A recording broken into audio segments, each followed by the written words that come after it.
Bonjour à tous et bienvenue dans cette nouvelle vidéo. Aujourd'hui, on va voir ensemble comment ajouter un nouvel élément dans l'éditeur NoCode.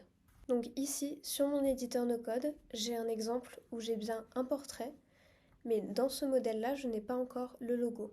Je vais pouvoir venir le chercher sur la gauche, dans la section contenu, et tout simplement venir le glisser-déposer. La ligne est rouge quand je ne peux pas le déposer et devient verte quand c'est possible.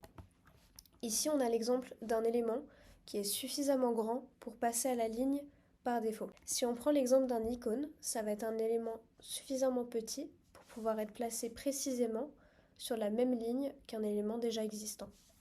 On va pouvoir le faire avec le téléphone par exemple. Donc sur la gauche, je viens chercher un icône et je viens le déposer quand la ligne est verte. Pour que ce soit beaucoup plus simple, quand vous glissez-déposez, n'hésitez pas à zoomer et vous gagnerez en précision. Donc ici, sur cet élément-là, je vais pouvoir cliquer dessus pour choisir précisément l'icône que je souhaite.